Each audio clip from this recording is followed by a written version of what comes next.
Sabadão é dia do quê? É dia de Thiago Responde, papai. Nós estamos como de cenário diferente hoje, hein?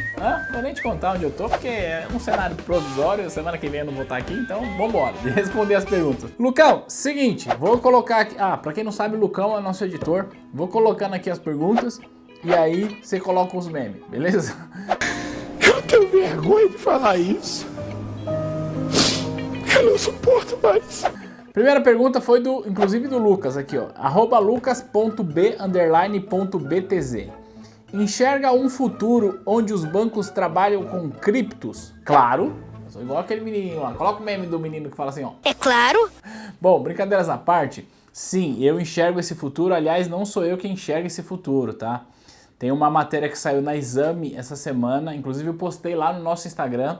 Visa lança projeto que integra serviços com Bitcoin e outras cripto aos bancos. Então eu penso que não no curto prazo não, mas talvez aí no médio e longo prazo as instituições financeiras tradicionais se envolvendo em projetos onde elas possam oferecer mais essa opção de câmbio, por assim dizer, para os seus clientes. Então sim, eu não acho isso impossível de acontecer não.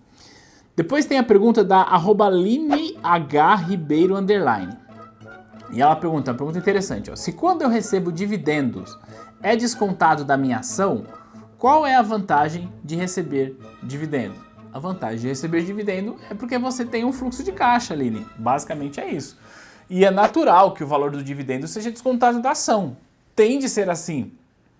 Porque senão a gente estaria criando dinheiro do absoluto nada. Pensa o seguinte... A gente faz um valuation de uma empresa, ela vale lá um valor X. Vou pegar números bem pequenos, só para você entender. Imagina que a empresa vale R$100.000, ela vale R$1.000. Esse valor está relacionado aos seus ativos, ao que ela tem em caixa, está relacionado ao seu valor intangível, está relacionado a um monte de variáveis, certo? R$1.000. Aí, você vai tirar R$100 para distribuir entre os acionistas.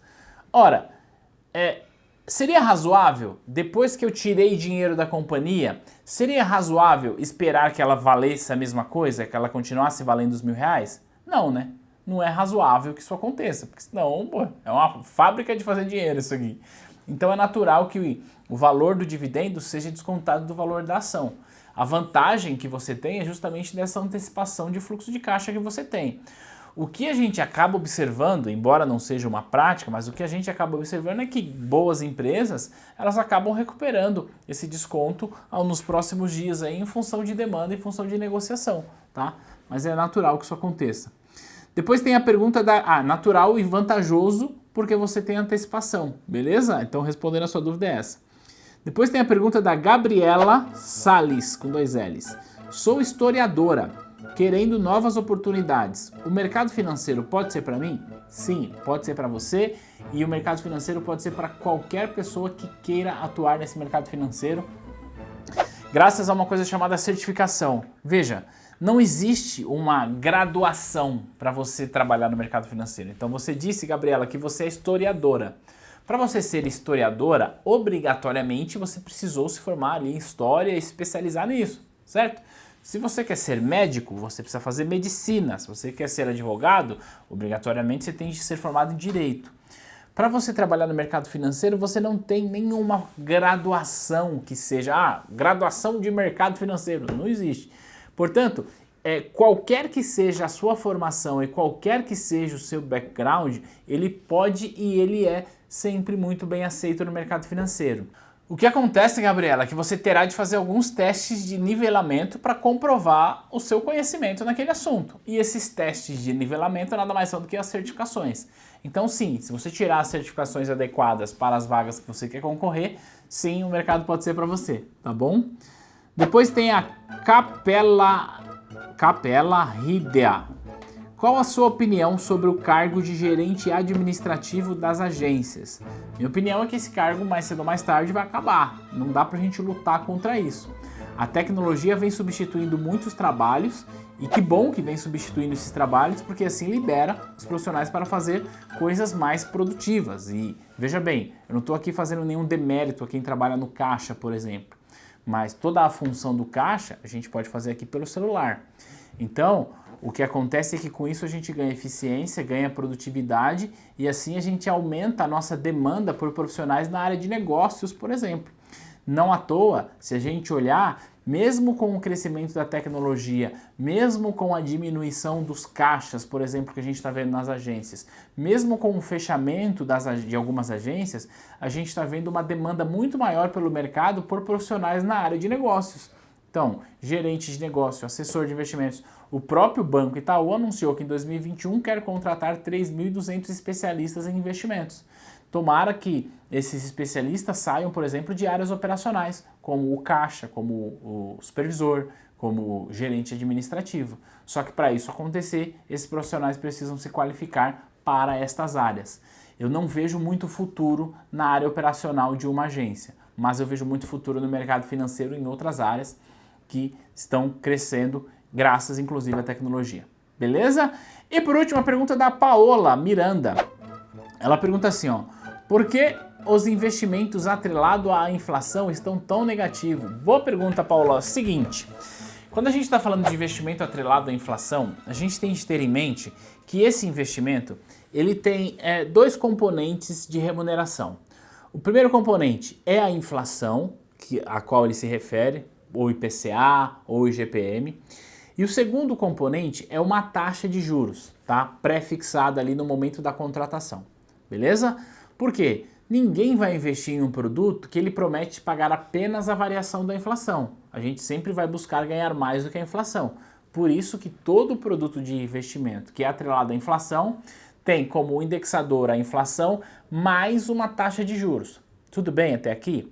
O que acontece é o seguinte, é que à medida que a taxa de juros de mercado tem uma expectativa de alta, essa taxa de juros do título começa a não fazer sentido. Deixa eu te dar exemplos com números assim bem exagerados, só para você entender. Imagina que um título atrelado à inflação foi emitido pagando IPCA mais 4% ao ano, beleza? Aí, vamos imaginar que a taxa de juros, a Selic, está a 10% ao ano, que não é o caso quando eu estou gravando esse vídeo. Pergunto para você, Paola, e para você que está assistindo a gente. Você aceitaria comprar um título que paga 4% de juro real, porque é 4% acima do IPCA, sendo que a taxa de juros de mercado está a 10%? Provavelmente não, certo?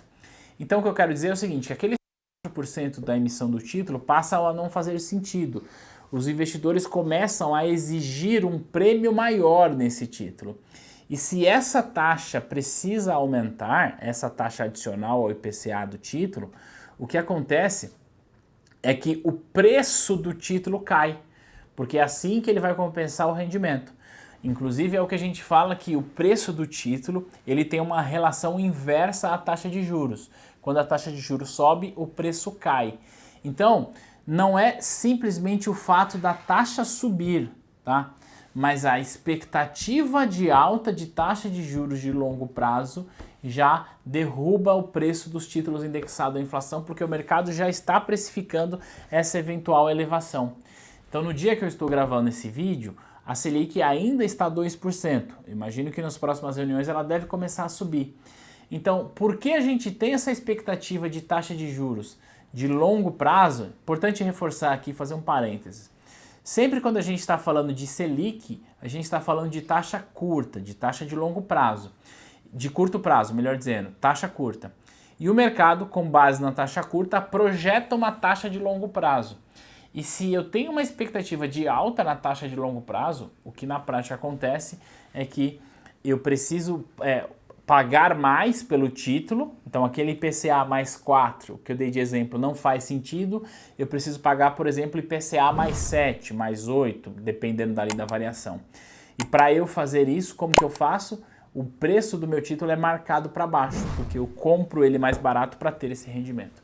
Então é por isso que os títulos de inflação têm dado negativo, porque nós temos uma expectativa de elevação de taxa de juros no curto prazo que vai representar uma elevação de taxa de juros longa. Beleza? Essa aqui ficou bem técnica, mas acho que deu para entender. É isso, quero lembrar que se você tem dúvidas e quer que eu responda aqui no Thiago Responde, vai lá no Instagram da T2, ó, digita assim, ó, T2 Educação, cola lá na grade que eu sempre abro a caixinha de perguntas e eu seleciono algumas para trazer aqui. Se você gostou desse material, deixa aquele joinha e lembra de se inscrever no canal, a gente vai se ver no próximo vídeo. Beijo, tchau!